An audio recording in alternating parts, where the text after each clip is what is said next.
Sejam todos muito bem-vindos a mais um vídeo do canal baseado em fatos reais.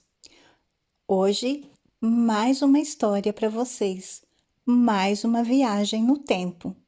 Mas antes de irmos para a história, eu peço a vocês que deixem o like nesse vídeo, que me ajuda muito. Ajuda a impulsionar o canal, faz com que o YouTube entenda que vocês gostam desse conteúdo e assim ele o envia para mais pessoas. Se você chegou até aqui por causa desse vídeo, mas ainda não é inscrito, se inscreva no canal, ative o sininho de notificação.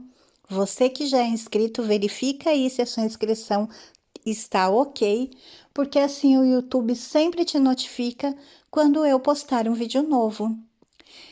Deixem um comentário, nem que seja um emoji. Eu fico sempre muito feliz de ler. Deixem suas sugestões de histórias, de vídeos, que eu atenderei com prazer na medida do possível.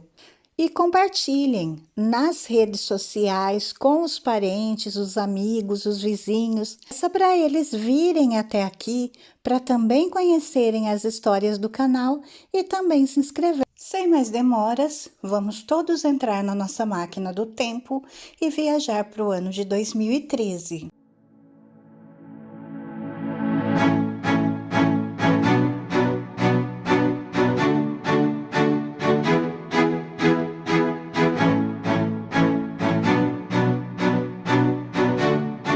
Onde você estava no dia 27 de janeiro de 2013? Normalmente, quando há um acontecimento muito impactante, uma tragédia muito grande ou algo que seja muito impactante, quando nós vamos contar a história, normalmente falamos: eu me lembro perfeitamente daquele dia, eu estava em tal lugar, fazendo tal coisa, e assim começamos a contar a história. E não é diferente o que aconteceu, então, no dia 27 de janeiro de 2013. Tanto não é diferente que essa pergunta se tornou o símbolo, então, da lembrança das vítimas da Boate Kiss, para manter viva a memória para que não se repita a tragédia. Naquela noite, o incêndio em uma casa noturna matou 242 pessoas e deixou 636 sobreviventes. Onde você estava no dia 27 de janeiro de 2013? Questiona um cartaz que foi afixado no local onde ficava a boate. O objetivo desse cartaz e dessa pergunta é reavivar a memória das pessoas para que essa tragédia não caia no esquecimento, porque não caindo no esquecimento é mais fácil que não se repita. A madrugada desse dia, um domingo, a história de Santa Maria mudaria para sempre. Um incêndio atingiu a Boate Kiss no centro da cidade, deixando 242 mortos, 636 sobreviventes e marcas que permanecem presentes na memória da comunidade até hoje. E uma coisa muito interessante, mas um dado muito triste que eu vi nessa história também. Eu não me lembro de nenhum outro caso em que eu tenha visto isso. É óbvio que já deve ter acontecido, mas sinceramente eu não me lembro. O único caso onde as vítimas, ou melhor, os pais das vítimas, sim, aquele paizinho, aquela mãezinha que perdeu o seu filho nesse incêndio tão trágico, eles quase foram presos mesmo antes dos donos da boate, do pessoal que acendeu os fogos, do pessoal que colocou a espuma tóxica. Esses estavam em liberdade, porém os pais, por um pouco, não foram presos. E essa é uma das maiores injustiças que eu já vi. Mas tudo bem, a gente vai chegar lá. Tudo isso a gente vai lembrar junto nesse vídeo, porque enfim, todo mundo conhece a história, todo mundo ficou sabendo. É uma história não muito antiga, 10 anos. É um bom tempo, mas não é muito tempo. Então, a gente vai relembrar junto essa história. O incêndio da Boate Kiss, ele foi uma tragédia, então, como eu já disse, que matou 242 pessoas e feriu 636 outras. Isso aconteceu na Boate Kiss, localizada na cidade de Santa Maria, no estado brasileiro do Rio Grande do Sul. A tragédia ocorreu na madrugada do dia 27 de janeiro de 2013 e foi provocada por uma série de ações humanas que ainda hoje estão sendo verificadas pelas autoridades competentes. O acidente, ele foi considerado a segunda maior tragédia no Brasil em número de vítimas em um incêndio. Ela foi superada apenas por uma outra grande tragédia que aconteceu na década de 60, um número muito grande de mortos. Eu não vou entrar em detalhes agora, porque vai ser um outro vídeo, então vocês fiquem atentos. Só posso adiantar que foi em um circo. E o incêndio da Boate Kiss foi muito parecido com o ocorrido na Argentina, em 2004, que foi na discoteca República Cromanon. Classificou-se também como a quinta maior tragédia da história do Brasil, a maior do Rio Grande do Sul e a de maior número de mortos nos últimos 50 anos no Brasil. O terceiro maior desastre em casas noturnas do mundo. Após tudo isso, aconteceu então uma investigação para apuração das responsabilidades dos envolvidos. E entre eles estavam os integrantes da banda, os donos da casa no poder público. O incêndio, ele começa ali então um debate no Brasil sobre a segurança e o uso de efeitos pirotécnicos em ambientes fechados com grande quantidade de pessoas. A responsabilidade da fiscalização dos locais também foi muito debatida na mídia. Ocorreram manifestações nas imprensas nacional e mundial e havia mensagens de solidariedade, mas também muitas críticas às condições das boates do país e à omissão das autoridades. O inquérito policial apontou muitos responsáveis pelos acidentes, mas poucos foram denunciados pelo Ministério Público à Justiça, uma vez que, sendo titular da ação penal, oferece denúncia contra aqueles que entenda serem puníveis. Quanto ao material utilizado para revestimento acústico e que liberou o tal gás, foi exigido pelo Ministério Público. Contudo, nada foi modificado na legislação em relação aos revestimentos acústicos e exigências legais. O inquérito policial militar, por sua vez, foi conduzido e responsabilizou os bombeiros militares por crimes não relacionados diretamente ao evento, mas que de alguma forma contribuíram para o acontecimento. Era então 27 de janeiro, na verdade era 26 de janeiro, quando os jovens, começam a chegar na boate, enfim, começam a se preparar em casa. A festa começou às 23 horas de 26 de janeiro de 2013, dentro da Boate Kiss, localizada na Rua dos Andradas, 1925, no centro da cidade de Santa Maria. A festa foi organizada por estudantes de 6 cursos universitários e técnicos da Universidade Federal de Santa Maria. Então, tinha muitos jovens, a maioria eram só jovens, porque eram as pessoas ali que faziam esses cursos. As bandas estavam programadas para se apresentar naquela noite. Estima-se que estava dentro da boate mais de 1.500 pessoas, quando a capacidade máxima de lotação era de 700. Eram todos, a maioria, estudantes, porque era uma festa, como eu já disse, das faculdades. E eram dos cursos de pedagogia, agronomia, medicina veterinária e zootecnia. Volta das 2h30, então, a apresentação da banda Gurizada Fandangueira, que foi a segunda banda que se apresentou naquela noite. Um sinalizador de uso externo foi utilizado pelo vocalista da banda. De repente, começa a tocar uma música do Naldo, que eu não vou citar o nome aqui, até porque é muito difícil. As vítimas, inclusive isso foi citado no julgamento, que as vítimas ficaram traumatizadas até mesmo com a música, não conseguem nem escutar a música. Eles tocarem essa música do Naldo e ele estava com um sinalizador. E o sinalizador precisava ser aceso na hora que começa o cantor pular para cima, que a música pede para você ir para o alto. Exatamente o que aconteceu. E começou a pular para o alto. O sinalizador soltou faíscas que atingiram o teto da boate e incendiou a espuma do isolamento acústico, que é exigida pelo Ministério Público, abafar o som. Mas lembramos que existe a espuma certa e regras a serem seguidas para que isso esteja dentro das boates. A boate não tinha proteção contra fogo. Os integrantes da banda e um segurança chamado Zezinho viram que estava pegando fogo. Pagar, é óbvio que não vai dar certo, eles não sucesso. Ele estava com o microfone na mão, então ele podia ter falado: gente, tá pegando fogo, vão para a saída de incêndio. No entanto, eles não falaram nada, eles não avisaram, eles não deram para esses jovens a oportunidade de saírem o quanto antes. Em cerca de 3 minutos, uma fumaça espessa se espalhou por toda a boate.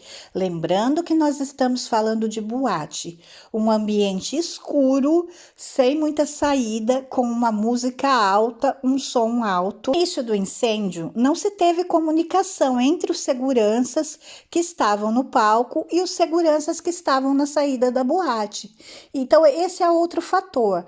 A boate é um espaço grande. Se você está lá no fundo e acontece um tumulto ali na frente, você não entende muito bem o que está acontecendo. Da mesma maneira que se você está lá na frente e você vê um tumulto lá perto da porta, você não vai conseguir entender o que está acontecendo. O que acontece nesse tipo de situação? Realmente as pessoas pensam é alguma confusão, alguma briga, alguma coisa assim. E ficam numa boa. Dificilmente passaria pela cabeça daqueles jovens que era um incêndio. Acontece, devido a essa falta, de comunicação, a falta de ter avisado que estava pegando fogo, as pessoas começam a perceber que alguma coisa de errado está acontecendo e correm para a saída. Ambiente escuro, barulhento, nessa hora as pessoas já estavam gritando, um lugar sem sinalização. As pessoas começam a tentar sair da boate, que tem uma única porta, mas até esse momento as pessoas acham que se trata de uma briga, de alguém armado, coisas assim. Não pensam no incêndio. Então, o que acontece? Os seguranças, ninguém sair, porque a casa funcionava através do pagamento das comandas. Consumo, e a pessoa tinha que pagar na saída. Os seguranças são treinados para não deixar ninguém sair enquanto não pagar a comanda. E é exatamente isso que acontece então. Eles impedem a saída daqueles jovens porque tinha que se pagar. Muitas vítimas, os banheiros, estavam empilhados de mortos. Por quê? Porque tinha uma luzinha e na cabeça daqueles jovens, dentro daquele ambiente sem sinalização, eles acreditavam que seria uma saída ou uma saída de emergência. Então eles foram todos para o banheiro, mas na verdade era o banheiro. Aquilo ali potencializou então a fumaça, o gás que estava sendo emitido daquele quarto pequeno, que é um banheiro. Muita gente gritando, apavorada, tentando achar a saída. Com aquela fumaça e com aquele gás tóxico, aquilo se tornou uma câmara de gás e aqueles jovens morreram praticamente em questão de minutos. Infelizmente, a ação dada pelos bombeiros foi que 90% dos corpos estavam nos banheiros. Durante o incêndio de dentro da boate, uma das vítimas fatais conseguiu enviar mensagem através do Facebook, comunicando o incêndio e pedindo ajuda. Michele Cardoso, de apenas 20 anos, estava desesperada, mas ainda conseguiu pegar o telefone e publicar uma mensagem. A mensagem dela foi muito curta. Ela postou o seguinte: incêndio na Kiss, socorro. Horas depois, o nome de Michele apareceria na lista inicial de mortos no incêndio da Boate Kiss. A publicar então essa mensagem, sem saber das dimensões da situação, amigos então e familiares começam a pedir mais informações embaixo da publicação dela, porém já sem resposta. Grandes fatores responsáveis por essa tragédia e tão discutida há esses anos foi a espuma. A espuma usada era um isolamento acústico na Boate Kiss e era comum em Santa Maria. Aliás, é comum nas boates. Era uma espuma de colchão usada em boates, bares, clubes e outras casas que tenham música ao vivo. Inicialmente, essa espuma foi usada por exigência dos DJs, porque evitava o eco de som e aumentava a nitidez dos sons graves.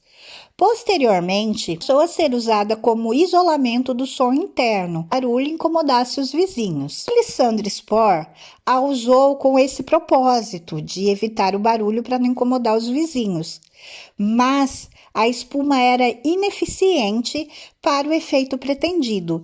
Então ela foi retirada e implementou um projeto acústico na Kiss.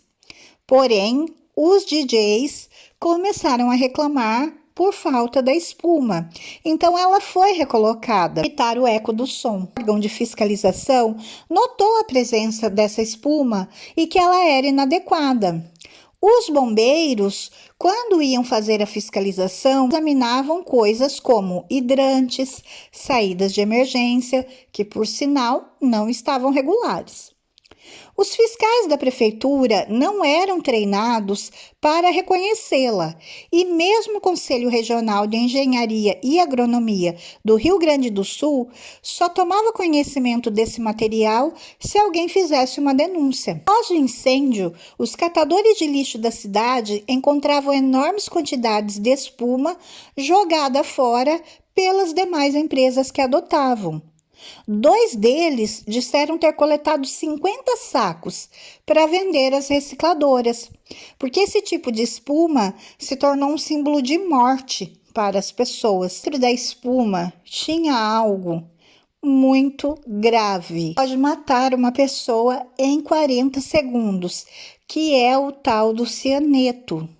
O cianeto, que foi apontado por um laudo técnico como a causa da morte dos estudantes, é uma substância encontrada na natureza e também é um produto da atividade humana. Dentre os seus usos caseiros e industriais estão a fumigação de navios e edifícios, esterilização do solo, metalurgia, polimento de prata, inseticidas, venenos para ratos, etc. O pai do computador, que foi o Alan Turing, ele tinha isso em casa para polir prata e ele acabou morto por causa disso. Tem vídeo aqui no canal, tá, gente? É sobre Alan Turing. Toda a população está exposta ao cianeto por causa da fumaça dos automóveis, dos gases liberados pelas adoras e também por causa da fumaça resultante da combustão de materiais que contém cianeto, como plástico. As pessoas mais expostas são os metalúrgicos, bombeiros, mineiros, operários de indústria de plásticos e etc. O nosso organismo, ele consegue neutralizar o cianeto combinando com enxofre, que se forma então o tiocianato, que é eliminado na urina. Porém, se a quantidade é demasiada, o cianeto excedente se une à enzima citocromo oxidase das hemácias. E isso faz com que a pessoa tenha privação de oxigênio. As células ficam sem oxigênio. Então, a morte acontece por parada cardíaca e respiratória, uma vez que o cérebro e o coração são órgãos vitais, que dependem de muito oxigênio. O tratamento, que consiste em administrar oxigênio a 100% e usar antídotos contra o cianeto. Então, tem que usar um antídoto mesmo, é um veneno. O cianeto, ele era usado nas câmaras de gás. É o que matava as pessoas. Tanto que o que aconteceu na Boate Kiss? A maioria daqueles corpos, a Boate Kiss, ela havia sido inaugurada no dia 31 de julho de 2009 e era um grande sucesso empresarial, com filas que dobravam a esquina da Rua dos Andradas.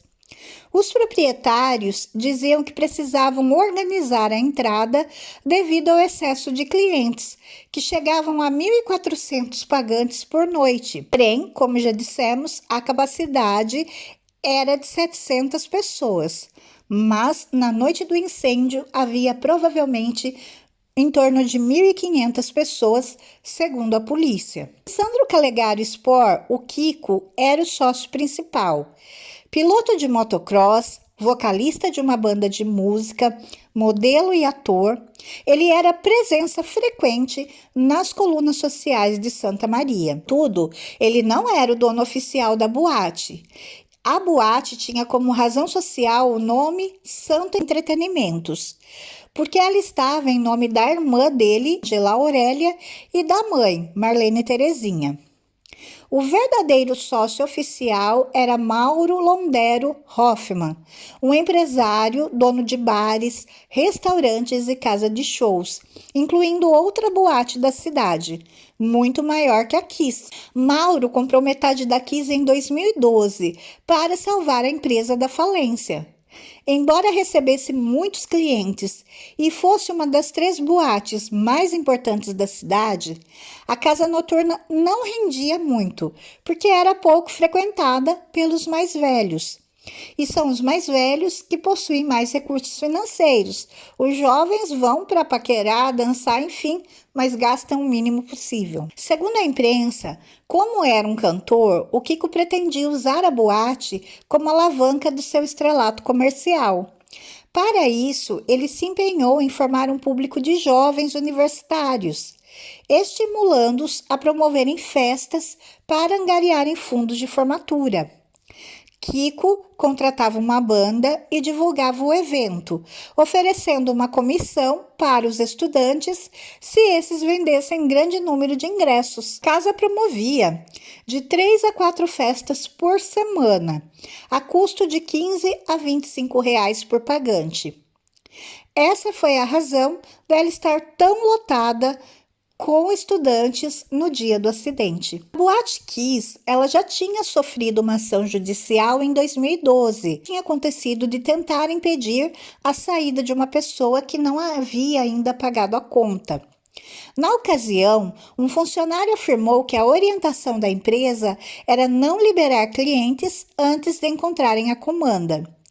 A justiça considerou a prática como cárcere privado e condenou a boate a pagar 10 mil reais de indenização à jovem que foi barrada na saída. Disso, depois do incêndio, um segurança que trabalhou por mais de um ano na boate relatou que nunca recebeu treinamento contra incêndio, que não existiam portas de saída de emergência. A banda que tocava no momento, a Gurizada Fandangueira, misturava ritmos sertanejos com música tradicional gaúcha. Na sua página do Facebook, diziam que a banda inovava nos ritmos e na tecnologia. O uso de artefatos de pirotecnia era comum, mas eles afirmavam que nunca tinha acontecido um acidente antes. Por isso que eu sempre falo que tá aí o perigo da palavra nunca. Nunca diga nunca, nunca aconteceu, mas um dia aconteceu. Eles se apresentavam quase que todo mês na boate, e conforme testemunhas foi uma faísca que iniciou o fogo. O vocalista da banda, Marcelo de Jesus dos Santos, tentou usar o extintor de incêndio, mas o extintor não funcionava. O sanfoneiro Danilo Jacques foi o único integrante da banda a morrer. O caso da Boate Kiss foi uma grande sequência de erros e omissões dos poderes públicos. Um documento precário emitido pelos bombeiros foi usado como plano de prevenção e combate de incêndio em 26 de junho de 2009. Apesar das fragilidades desse documento, o primeiro alvará de incêndio foi concedido pelo Corpo de Bombeiros em agosto de 2009, com vigência de 1 ano. A boate começou a funcionar em 31 de julho de 2009, somente como alvará de incêndio, sem o alvará de localização da prefeitura, só emitido em 2010. De agosto de 2010 a agosto de 2011, a Kiss ficou sem o alvará dos bombeiros, que só foi renovado em 9 de agosto de 2011. Na data do incêndio, o alvará estava novamente vencido. A engenheira responsável disse ter elaborado o plano conforme uma planta baixa em 2009, mas não acompanhou a execução das obras. A boate foi notificada para fechar as portas em 1º de agosto de 2009, a falta do alvará de localização. Em vez de ser fechada, a boate foi somente multada pelo menos 4 vezes, entre agosto e dezembro de 2009. As multas foram aplicadas sucessivamente, sem que o alvará fosse expedido e com a boate continuando a funcionar. O alvará de localização foi finalmente expedido em 14 de abril de 2010, depois de 8 meses de funcionamento. A fiscalização da prefeitura fez uma vistoria em 9 de abril de 2012 e descobriu que o alvará de incêndio estava prestes a vencer. Nenhuma providência foi tomada. A primeira notificação foi em 1º de agosto de 2009 por um fiscal da prefeitura. Era uma instrução para fechar as portas. Estava escrito: cessar as atividades até regularização junto ao município e apresentar alvará no prazo de 5 dias a contar da data da notificação. A empresa continuou funcionando e a mesma fiscal retornou em agosto, aplicando a primeira multa em 8 de setembro de 2009.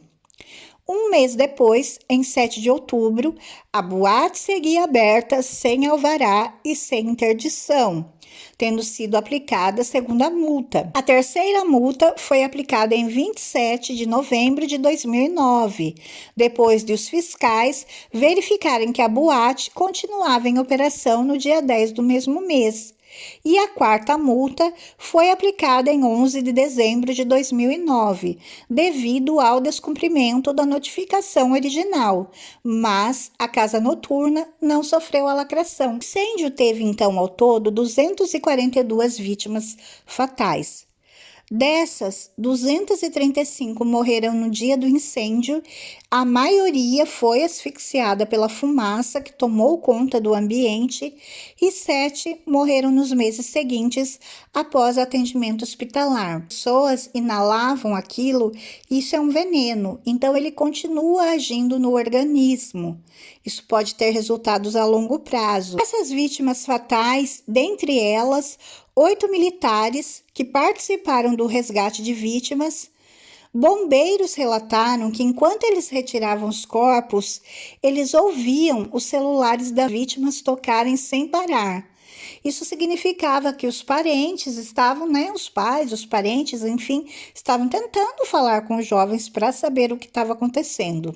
Um dos maiores problemas que aconteceu, então, após o incêndio, após a tragédia, foi muito pouco falado, mas foi muito crucial, que morreram depois, durante esses meses, nas percas que virão, porque muitas pessoas ainda vão desenvolver problemas relacionados ao incêndio. O que foi pouco discutido foi a falta do antídoto específico para o cianeto, que foi ali quantificado no organismo dos sobreviventes.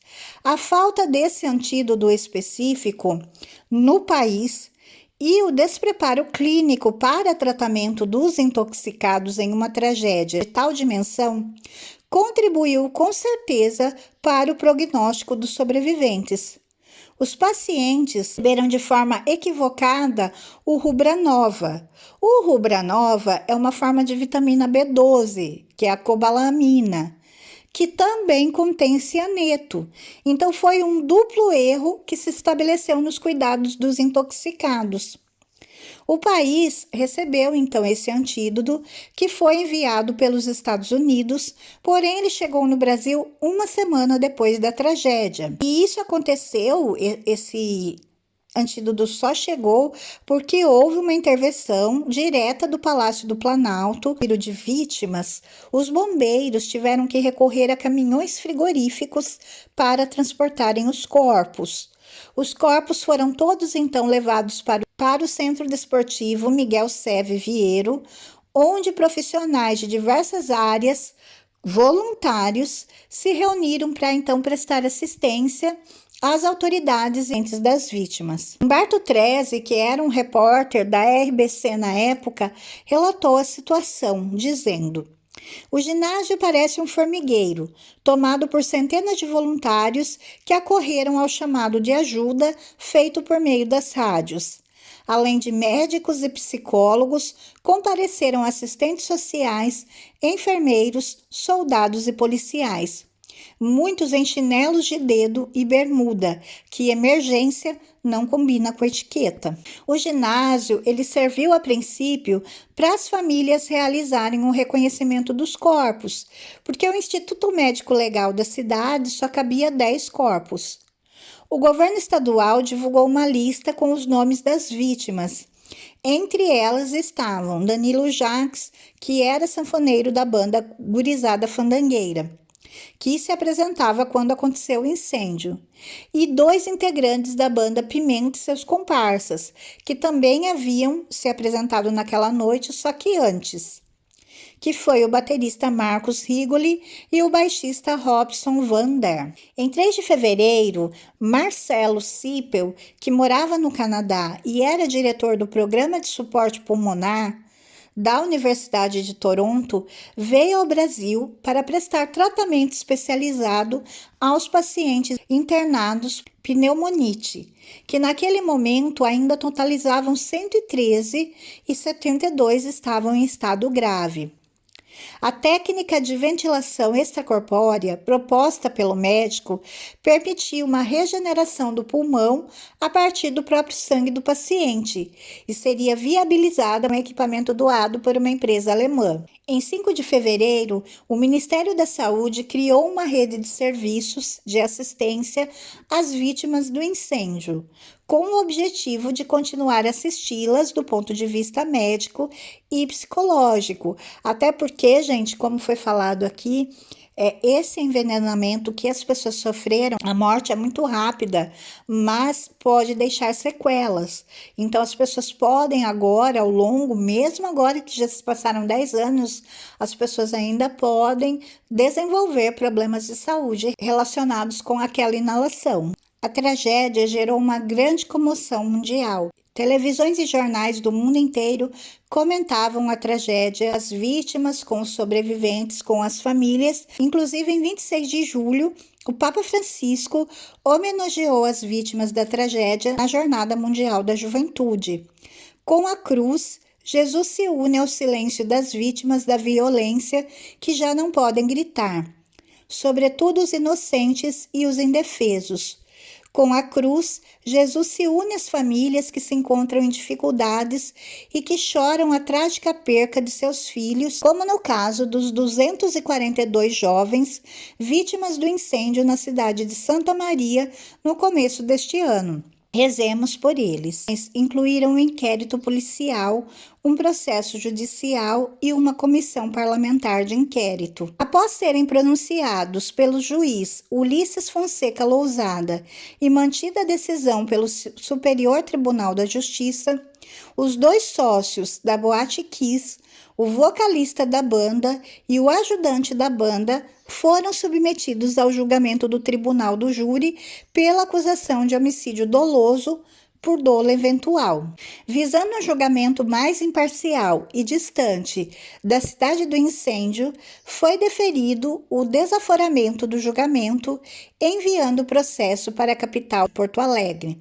Os 4 acusados foram condenados pelo júri popular e sentenciados a penas de até 22 anos e 6 meses de reclusão. Criaram uma associação. E os pais nessa associação, eles iam muito a fundo no que teria acontecido, porque eles queriam justiça pelos seus filhos. Que eles descobriram que, por exemplo, existiam fogos de artifício que podem ser usados dentro de uma casa noturna. Não soltam fogo, não soltam fumaça, então não apresentaria problema nenhum. Porém, estava R$70. O dono da loja, inclusive, ofereceu que faria um desconto para eles, faria por R$50 para eles levarem. Mas não, eles preferiram o Sputnik. Aquele que eles usaram era o Sputnik, custava R$2,50. Foi descobrindo tudo isso, foi descobrindo todos esses problemas que a boate tinha e mesmo assim a prefeitura fazia vista grossa, deixava continuar funcionando. Tudo isso encaminhou para que uma tragédia acontecesse. Portanto, não foi um acidente, foi um crime anunciado, foi uma tragédia anunciada. Os pais, então, começaram a cobrar das autoridades, principalmente do Ministério Público. A polícia indiciou muitas pessoas, inclusive o prefeito, inclusive pessoas da prefeitura, mas o Ministério Público só aceitou a denúncia de 4, que foram os 4 réus que foram julgados e condenados, porém estão em liberdade. Então a família ficou muito revoltada e começou a ir atrás, a falar, a fazer barulho, a ir atrás do Ministério Público. O Ministério Público move uma ação, abre um processo contra esses pais por difamação e calúnia. Porém, não havia difamação nem calúnia, porque na verdade eles estavam falando algo que aconteceu realmente. Ainda 10 anos depois, não há previsão de quando a tão desejada justiça será feita. A investigação policial durou 55 dias e ouviu 800 testemunhas. Entre outras irregularidades, apontou excesso de lotação, extintores quebrados e falta de treinamento.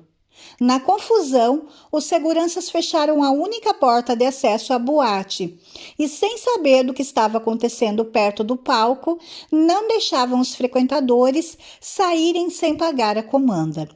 Por fim, o inquérito policial responsabilizou 28 pessoas. Dessas, só 4 foram denunciadas. Os sócios, Elisandro Spor, de 39 anos, Mauro Hoffman, de 57, o músico Marcelo de Jesus, 42, e o produtor de palco Luciano Bonilha, de 45, e indiciou a todos por homicídio doloso. Os 4 réus foram levados a júri popular em dezembro de 2021. Depois de 10 dias de julgamento, televisionado inclusive, foram condenados a penas que variam de 18 a 22 anos de prisão. Em agosto de 2022, porém, os advogados de defesa recorreram e conseguiram anular a sentença. Portanto, continua tudo igual. Ninguém foi preso e ninguém até hoje pagou por essa tragédia. Não há data para novo julgamento. Das nossas leis do Brasil, aqui mais 10 anos, já não tem como fazer nada porque prescreve o tempo, o crime prescreve. Então, o que a gente faz? Dá um jeitinho brasileiro, vai empurrando com a barriga, passam-se mais 10 anos e ninguém vai pagar esse crime. Sim, porque não foi um acidente. Foi um crime. É a sensação da impunidade. A tragédia, a criação da associação, tudo isso trouxe graves consequências. Muitos pais de jovens, muitas pessoas envolvidas nisso, não aguentaram a pressão. Alguns infartaram, alguns tiveram problemas de saúde, alguns faleceram e alguns até mesmo tiraram a própria vida, porque o trauma, o desgaste psicológico, emocional de tudo isso é muito grande. Agora eu pergunto, como é que se explica que 10 anos depois a justiça brasileira não tenha dado uma resposta para essas famílias? As próprias autoridades dizem que vão apurar e que os culpados vão ser punidos, mas depois a justiça utiliza uma ferramenta perversa de imposição do sofrimento às pessoas: a demora. O julgamento levou 9 anos para acontecer e dias após o julgamento ocorrido e aquelas pessoas condenadas, foi tudo anulado. O próprio Estado está reforçando uma tradição muito brasileira de jogar as dores do povo para debaixo do tapete. Isso é uma vergonha. Deixe que quem tem culpa pague pelo seu erro. Enquanto as coisas forem assim, enquanto as pessoas fizerem coisas erradas, cometerem crimes e não pagarem pelos seus erros, elas não vão aprender. Dar esse momento e deixar toda a minha solidariedade, todo o meu carinho e sentimento a esses pais, a essas famílias que perderam os seus entes. Dança aos 10 anos porque, enfim, no ano eles fazem uma coisa muito bonita. Por exemplo, no primeiro ano, exatamente às 2h30, houve uma salva de palmas em frente à boate. Depois eles soltaram balões brancos com o nome dos jovens que se foram. E esse ano eles fizeram uma coisa muito bonita. Criaram uma empresa de tecnologia dessas que trabalha com a polícia, no caso de desaparecidos, para fazer uma projeção de como estariam esses jovens hoje. E eu acho que foi uma iniciativa linda, que emocionou muito os pais, porque eles nunca vão saber como seriam seus filhos com 30, com 40, com 50 anos. Eles não vão ter essa oportunidade de ver como esses jovens seriam. Então já é um alento no coração, um presente muito bonito. Se um carro derrapa na chuva e bate no outro, é um acidente.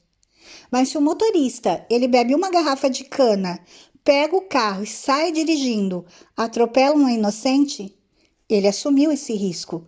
Portanto, não foi um acidente, é um crime. Se um barco vira no mar em fúria, é um acidente. Mas quando o dono do Bartomushi coloca 142 pessoas num barco que tem capacidade para 62 e ele naufraga por excesso de carga, sem salva-vidas e 55 pessoas morrem, ele assumiu esse risco.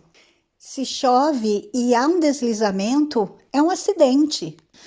Mas quando um executivo coloca um restaurante no caminho da barragem de Brumadinho, sabendo que está no caminho da barragem, ela rompe e mata todos que estão lá dentro, não é um acidente. Ele assumiu esse risco. Se o dirigente do Flamengo recebe um relatório de alta relevância e grande risco do quadro elétrico no container, mesmo assim coloca jovens para dormir no container, acontece um curto, o container pega fogo e 10 garotos morrem, ele assumiu o risco disso acontecer. E quando um dono de boate superlota essa boate, sem saídas de emergência, sem extintores, com barras de metal, como se fossem grades, impedindo a saída, com espuma tóxica no teto, e mesmo assim permite um show pirotécnico,